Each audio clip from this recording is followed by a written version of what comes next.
Henri Bergson sought to free philosophy from mechanistic views of causality and argue for the role of free will in creating new things and ideas in a gloriously unpredictable fashion.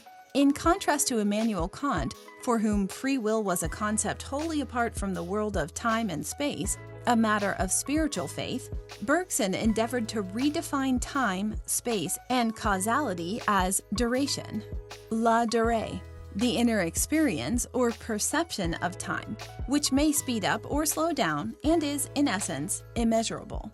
For Bergson, duration is the mental or imaginative space in which free will causality can coexist.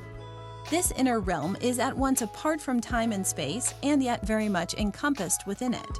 Reality, therefore, can best be described as a continuous stream of movement and change, whose essence Bergson called Élan vital, vital impulse, a force apprehended not by the intellect but by intuition. The former isolates the moment, attempts to fix and measure it, and thereby kills it, whereas the latter experiences the moment as duration, without compromising its movement or presence within the stream.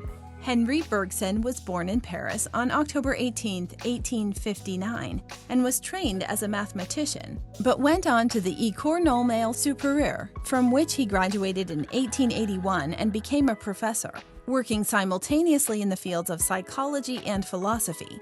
He wrote and published prodigiously, but his four principal works are Time and Free Will, 1889, Matter and Memory, 1896, Creative Evolution, 1907, and The Two Sources of Morality and Religion, 1932.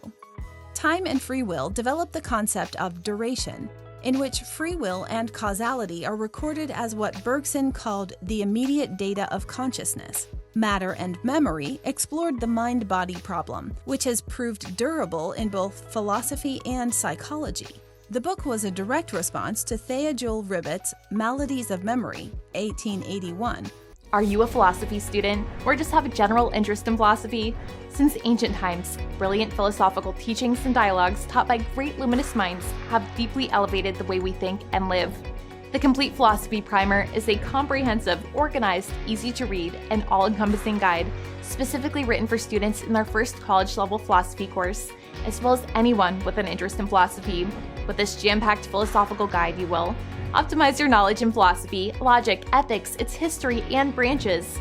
Learn philosophical concepts, term definitions, and biographies. Find lists of essential books, films, blogs, websites, and other resources. Improve your writing skills. Learn how to argue effectively. And most of all, learn how to be a better student. Order your copy today to philosophize your mind and illuminate your wisdom. An early work of physiological psychology, which argued that memory is wholly contained within a structure of the brain. Bergson countered that memory is inherently metaphysical, beyond the physical, and is thus of a spiritual nature, yet is also built of perceptions of an immediate nature through embodied cognition and not just within the physiology of the brain.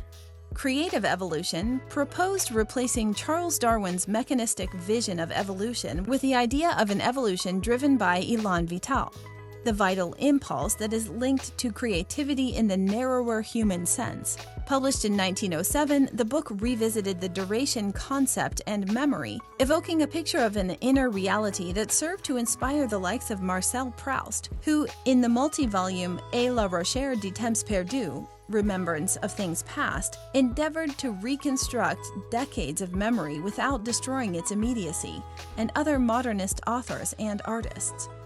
The Two Sources of Morality and Religion was an attempt to develop his philosophical theories in the context of religion, morality, and art, but was not successful. By this time, Bergson was no longer regarded as a radical, but as a respectable professor. He lived to see the Nazi invasion and occupation of France, and as a Jew, would most likely have been deported to a concentration camp had he not succumbed to bronchitis on January 3, 1941. He was 81.